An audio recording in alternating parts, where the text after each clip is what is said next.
नमस्कार,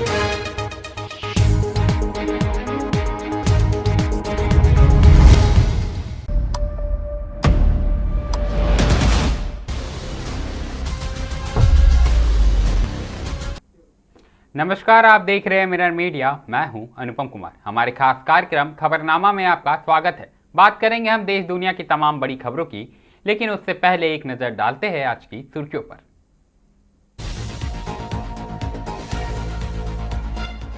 विश्व पर्यावरण दिवस पर बाबूलाल मरांडी ने किया वृक्षारोपण, पर्यावरण बचाने का दिया संदेश।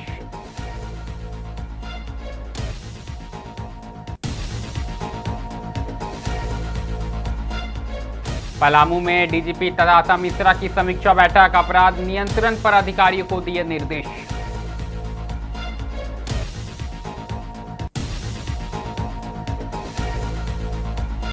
विश्व पर्यावरण दिवस पर देवघर प्रशासन की पहल, वृक्षारोपण कर दिया जागरूकता का संदेश।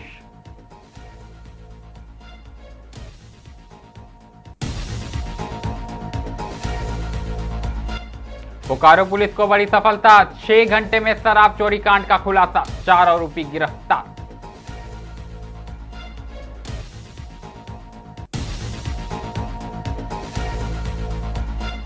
एक पेड़ मां के नाम अभियान से हरियाली महोत्सव की शुरुआत, हजारीबाग में लगेंगे 1 लाख पौधे।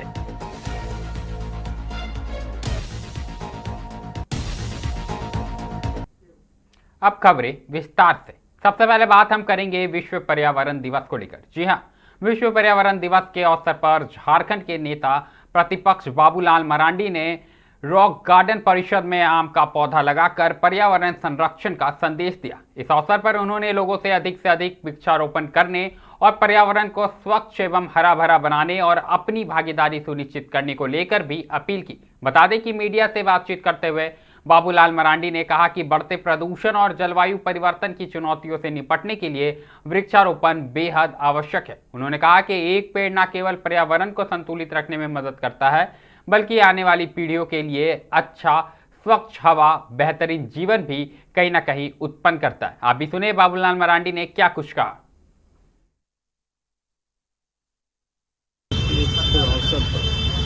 पहले तो हमारे ओर से बधाई और शुभकामनाएं, और साथ ही मैं लोगों से अपील भी करना चाहता हूँ और देश के प्रधानमंत्री नरेंद्र मोदी जी आह्वान भी जनता से करूँगा तो वे एक पेड़ मां के नाम आज से कम से कम प्रारंभ हमें करना चाहिए, ताकि पर्यावरण को हम सब लोग बचा सकें। पर्यावरण जो प्रदूषित हो उसको मुक्त। आज अगर पर्यावरण की स्थिति, ये जो हालत जो बिगड़ा है, तो उसके लिए कहीं ना कहीं मानव जाति ही जिम्मेदार है। एक गीत है ना कि दर्द भी नहीं दिया है तो दवा भी नहीं।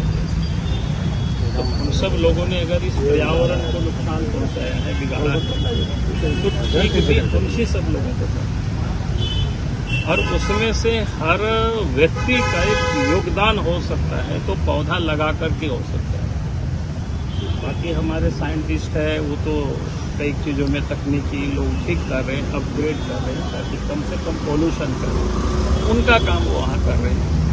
लेकिन हर देशवासी या हर मनुष्य जाति जिसमें कोई बहुत अधिक मेहनत भी नहीं है, जो हर व्यक्ति कर सकता है। करेंगे पलामू का। आपको बता दें कि झारखंड की पुलिस महानिदेशक यानी डीजीपी तदासा मिश्रा शुक्रवार को पलामू पहुंची। उनके आगमन के बाद क्षेत्र में अपराध नियंत्रण, विधि व्यवस्था तथा नक्सल गतिविधियों की समीक्षा को लेकर उच्च स्तरीय बैठक आयोजित की जा रही है। समीक्षा बैठक में पुलिस मुख्यालय एवं पलामू प्रमंडल के कई वरिष्ठ अधिकारी मौजूद हैं। बैठक में आईजी अभियान Narendra Kumar Singh, IG CID Ajay Linda, Palamu DIG Kishore Kaushal, Palamu SP Kapil Chaudhary, Latehar SP Kumar Gaurav तथा गढ़वा एसपी आशुतोष शेखर सहित कई अधिकारी मौजूद हैं। बता दें कि बैठक के दौरान पलामू प्रमंडल में अपराध नियंत्रण, नक्सल विरोधी अभियानों की प्रगति, कानून व्यवस्था की स्थिति और पुलिसिंग को और प्रभावी बनाने के विभिन्न पहलुओं को कहीं न कहीं विस्तार से चर्चा की जा रही है। डीजीपी ने अधिकारियों से क्षेत्र की वर्तमान स्थिति की जानकारी ली है और आवश्यक दिशा निर्देश जारी किए जाएंगे। कुल मिलाकर बात करें तो बैठक का दौर अभी भी जारी है और तमाम प्रशासनिक अधिकारी मौजूद है और डीजीपी की ओर से तमाम दिशा निर्देश और तमाम चीजों की समीक्षा की जा रही है।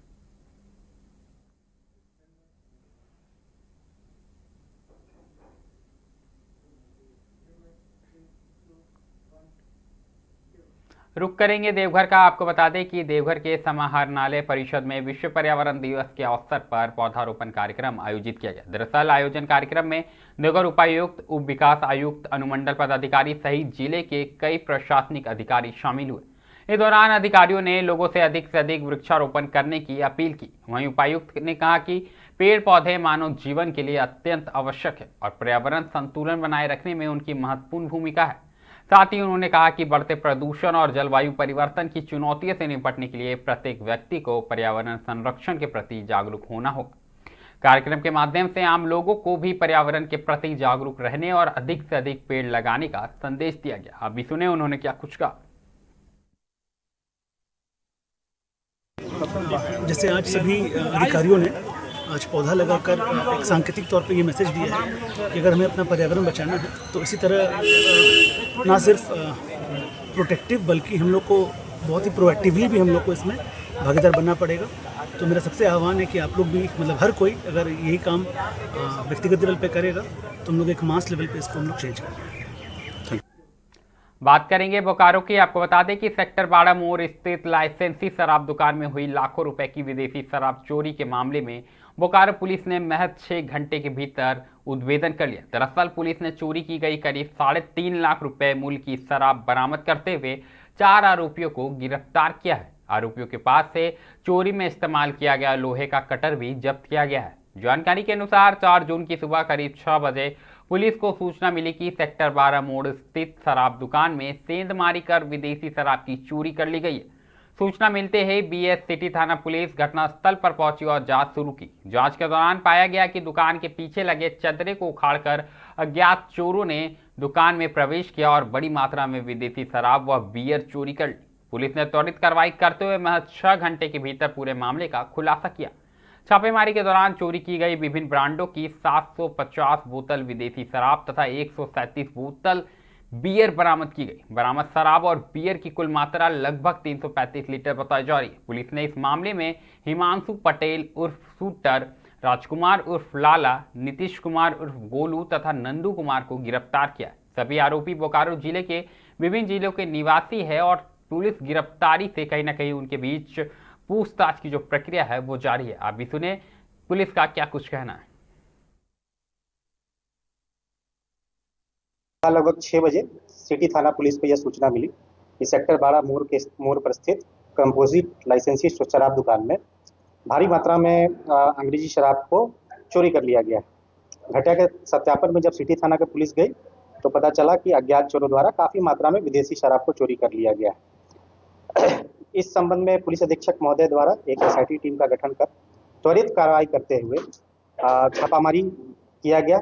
छापामारी के क्रम में 4 अभियुक्तों को, जिनका नाम क्रमशः हिमांशु पटेल, पिता धनुधारी प्रसाद, साकिन आरा खटाल सेक्टर 12, राजकुमार उर्फ लाला, पिता अजगैबीनाथ राय, नीतीश कुमार उर्फ गोलू, पिता अनुज राय, साकिन पटना खटाल थाना सेक्टर 12, नंदू कुमार, पिता राम अवतार राय, साकिन दुंदीबाग को गिरफ्तार किया गया, जिनकी निशानदेही पर लगभग 750 बोतल विदेशी शराब जो विभिन्न ब्रांडों के थे, इसके साथ ही 137 बियर के विभिन्न ब्रांड के बोतल को बरामद किया गया जो उस दुकान से चोरी किए गए थे। घटना के सूचना के पर त्वरित कार्रवाई करते हुए सिटी थाना पुलिस ने लगभग 6 घंटों के अंदर उद्भेदन करते हुए सभी माल को बरामद किया गया और सभी अभियुक्तों को गिरफ्तार किया गया। जांच कर रहे हैं कि अभियुक्तों का पता चला है कुछ आपराधिक इतिहास भी रहा है। रुक एक बार फिर हजारीबाग का करेंगे, जहां विश्व पर्यावरण दिवस के अवसर पर हजारीबाग में एक पेड़ मां के नाम अभियान के तहत हरियाली महोत्सव का शुभारंभ किया गया। दरअसल सदर विधायक प्रदीप प्रसाद ने कार्यक्रम की शुरुआत करते हुए जिला को हरा भरा बनाने का संकल्प दोहराया। अभियान के तहत इस वर्ष मानसून सत्र में जिले के विभिन्न क्षेत्रों में 1 लाख पौधे लगाने का लक्ष्य निर्धारित किया गया है।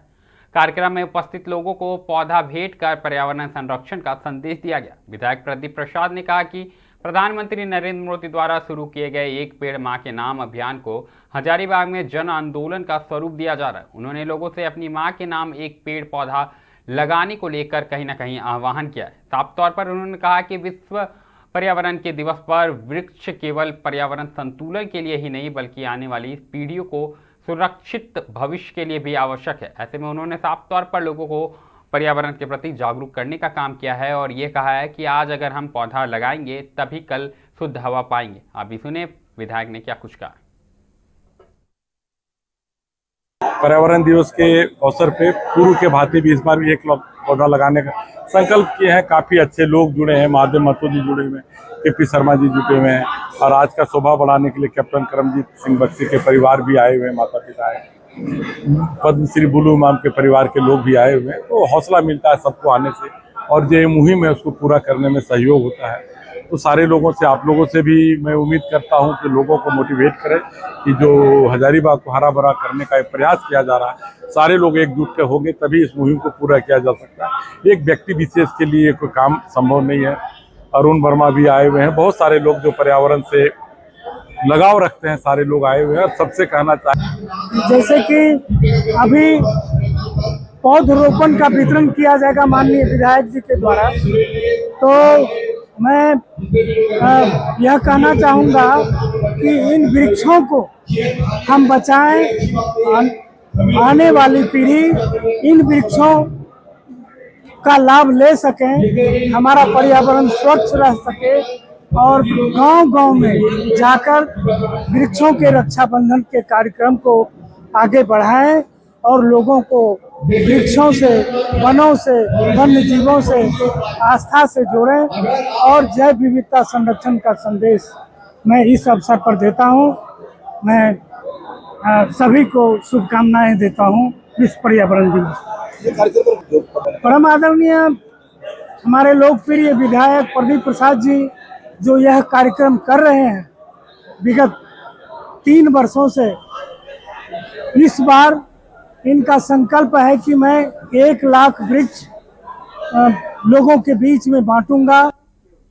अगली खबर की बात करें तो अगली खबर कहीं ना कहीं भारत की वायु रक्षा क्षमता से जुड़ी हुई है। जी हां, आपको बता दें कि भारत की वायु रक्षा क्षमता को बड़ा बल मिला है। दरअसल रूस ने अत्याधुनिक S-400 एयर डिफेंस सिस्टम की 34 स्क्वाड भारत को सौंप दी है। इस प्रणाली के शामिल होने से देश की हवाई सुरक्षा और अधिक मजबूत होगी तथा दुश्मन के लड़ाकू विमान, ड्रोन, क्रूज मिसाइल और बैलिस्टिक मिसाइलों का प्रभावी ढंग से मुकाबला किया जा सकेगा। जानकारी के अनुसार S-400 प्रणाली अत्याधुनिक रडार और उन्नत तकनीक से लैस है जो एक साथ कई हवाई खतरों की पहचान कर उन्हें निशाना बनाने में सक्षम है।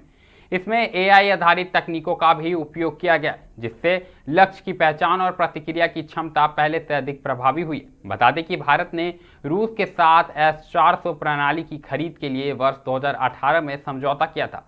अब तक 4 स्क्वाड की आपूर्ति हो चुकी है जबकि अंतिम स्क्वाड की डिलीवरी की जल्द से जल्द तैयारी है। आपको बता दें कि रक्षा विशेषज्ञों का मानना है कि S-400 के पूर्ण रूप से तैनात होने के बाद भारत की बहुस्तरीय वायु रक्षा प्रणाली और मजबूत होगी तथा सीमावर्ती क्षेत्रों की सुरक्षा को नई मजबूती मिलेगी।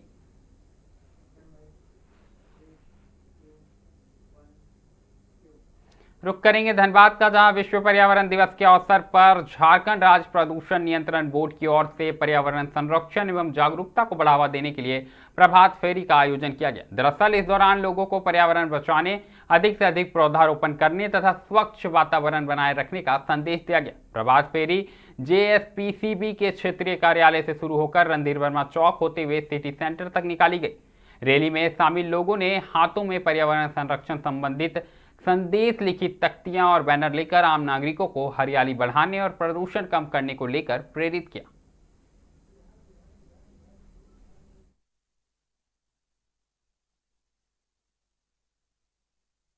आज विश्व पर्यावरण दिवस 2026 पर आज सुबह को हम प्रभात फेरी निकाल रहे हैं और इस प्रभात फेरी में मेनली जो हमारा कैंपेन है वो क्लाइमेट एक्शन को लेकर के है।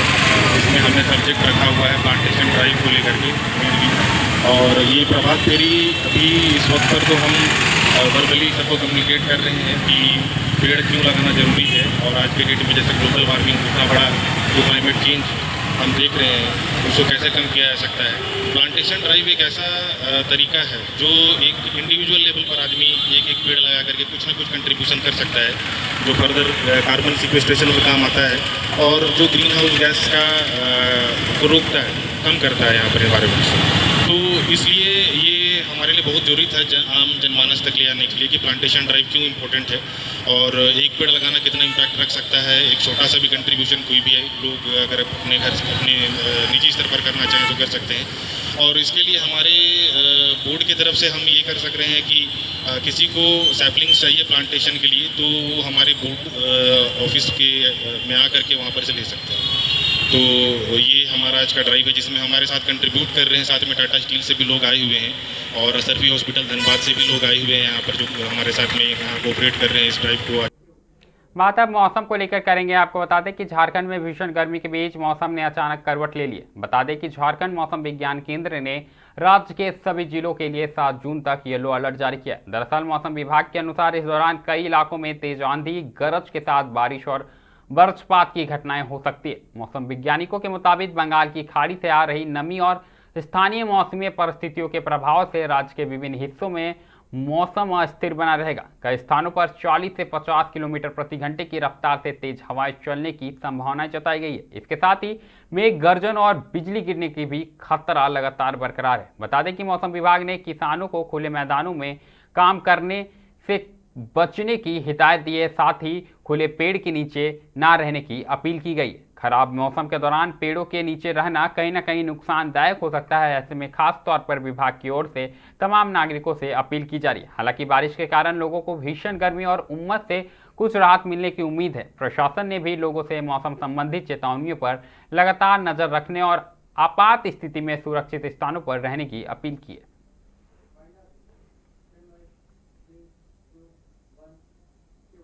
खबरनामा में अभी के लिए फिलहाल इतना ही है। ऐसी तमाम बड़ी खबरों से लगातार हम आपको अवगत कराते रहेंगे। कहीं मत जाइएगा, बने रहें मिरर मीडिया के साथ।